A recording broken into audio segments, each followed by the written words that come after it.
já passou horas estudando, decorando cada detalhe, e mesmo assim, na hora da prova, sua mente simplesmente apaga tudo? Isso acontece porque o cérebro não foi feito para guardar informação à força. Ele prioriza o que considera importante, e, infelizmente, ler e reler o mesmo conteúdo não é um sinal de importância para ele. É por isso que, quanto mais você tenta encher a cabeça, mais rápido ela esvazia. Mas e se eu te dissesse que existe uma forma de estudar menos e aprender mais? A neurociência já mostrou que o segredo da memória eficiente não está em quantidade, e sim em como o cérebro consolida o que aprende.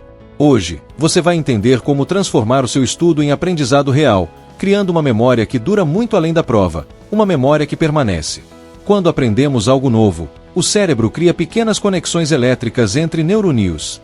Essas conexões, chamadas sinapses, são como trilhas em uma floresta. Quanto mais você percorre, mais marcadas elas ficam. Mas se você estuda um conteúdo e nunca mais revisita, essa trilha se apaga. O cérebro entende que aquela informação não é relevante. Isso explica o que o cientista Hermann Ebbinghaus descobriu, a curva do esquecimento. Nas primeiras 24 horas, podemos perder até 70% do que aprendemos se não houver reforço. O esquecimento não é falha, é economia. O cérebro apaga o que não é relembrado para liberar espaço e energia. O desafio, portanto, não é estudar mais, mas enganar esse sistema natural para fazer o cérebro acreditar que o conteúdo é importante o suficiente para ser guardado. A neurociência chama esse processo de consolidação da memória. Tudo o que você aprende passa primeiro pelo hipocampo, uma espécie de memória temporária. Só depois de revisitar e relembrar o conteúdo várias vezes é que ele é transferido para o córtex cerebral, onde as memórias de longo prazo ficam. Esse transporte depende da plasticidade sináptica, ou seja, da capacidade do cérebro de reforçar as conexões que mais usamos. Cada vez que você tenta lembrar de algo, está fortalecendo fisicamente essa rede.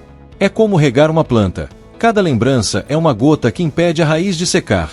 E aqui vem a mágica. Estudos mostram que o simples ato de tentar se lembrar de uma informação é mais eficaz do que relê-la 10 vezes.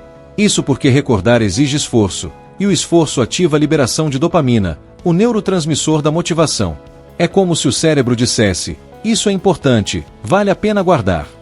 O grande problema é que a maioria das pessoas estuda de um jeito que o cérebro ignora.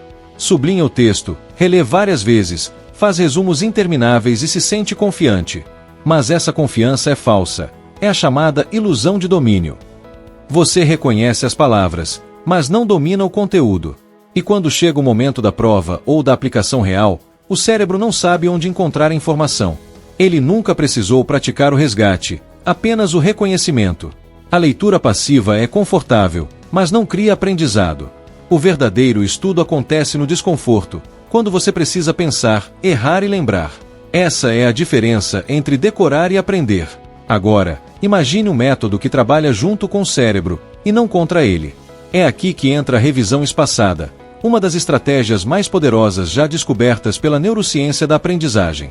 Ela se baseia em um princípio simples: o esquecimento tem ritmo, e se você revisar algo exatamente antes de esquecê-lo, o cérebro entende que é importante.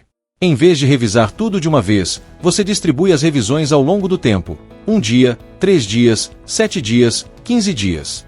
A cada novo contato, a curva do esquecimento diminui, e as conexões se fortalecem. É como reacender uma fogueira antes que apague completamente. Médicos, poliglotas e estudantes de alta performance usam esse método com softwares como Anki e Quizlet, que automatizam esse processo com precisão milimétrica. O segredo não é estudar o tempo todo, e sim estudar no momento certo. Mas revisar não basta. A segunda técnica que potencializa a memória é a recuperação ativa, e ela é ainda mais poderosa. Em vez de reler o conteúdo, você tenta se lembrar sem olhar.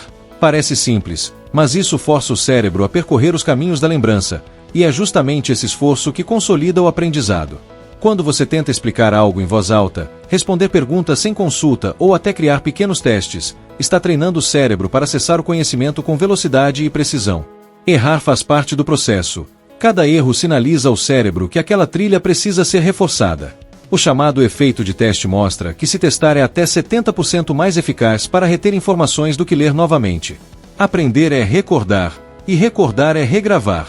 E quando essas duas técnicas se unem, revisão espaçada e recuperação ativa, o resultado é explosivo. Você cria um ciclo de aprendizado que se retroalimenta. Aprende, tenta lembrar, revisa no momento certo e testa novamente. A cada rodada, as conexões se tornam mais fortes e automáticas. O estudo deixa de ser cansativo e passa a ser inteligente. Um protocolo simples pode transformar completamente a forma como você aprende. Estude hoje, revise amanhã, teste-se no terceiro dia, revise novamente após uma semana e consolide no 15º dia. Essa sequência respeita o ritmo natural do cérebro e garante que o conteúdo não se perca. É ciência pura aplicada ao dia a dia. Mas nada disso funciona se o cérebro estiver exausto. O sono é o verdadeiro guardião da memória. É durante o sono REM que o cérebro reativa as conexões criadas durante o dia, consolidando o aprendizado. Dormir mal é o mesmo que apertar delete em parte do que foi estudado. Além disso, o estudo contínuo sem pausas destrói a concentração. A técnica Pomodoro, por exemplo, é eficiente porque alterna foco e descanso, permitindo que a dopamina e a atenção se mantenham estáveis. O cérebro aprende melhor quando há prazer, variação e pausas estratégicas. É como um músculo, precisa de estímulo, mas também de recuperação. Agora que você entende como seu cérebro funciona, é hora de aplicar isso na prática. Crie um ciclo de estudo simples, 1 hora de aprendizado, 10 minutos de pausa, e depois um mini teste de recuperação ativa. No dia seguinte, revise o que aprendeu sem olhar as anotações. Após 3 dias, teste novamente. Faça o mesmo após 7 a 15 dias. Intercale assuntos diferentes para evitar sobrecarga mental e, se possível, explique o conteúdo para alguém. Ensinar é a forma suprema de aprender. Use aplicativos, cadernos ou fichas, o formato não importa. O que importa é manter o ciclo vivo. Você vai perceber que estudar menos, mas de forma mais estratégica, gera resultados muito maiores. O aprendizado não é um ato de força, é um ato de inteligência. Seu cérebro não foi feito para decorar, foi feito para conectar. Cada revisão é uma ponte nova, cada lembrança é uma trilha reforçada. Esquecer é natural, mas permanecer estudando errado é uma escolha. Quando você entende como o cérebro realmente aprende, estudar deixa de ser sofrimento e se torna um jogo de estratégia mental. E se você aplicar essas técnicas a partir de hoje, vai perceber que o que antes parecia difícil começa a fluir naturalmente. Seu cérebro tem um potencial enorme. Ele só precisa de um método que fale a sua linguagem. Estudar menos, aprender mais, não é mágica. É neurociência em ação.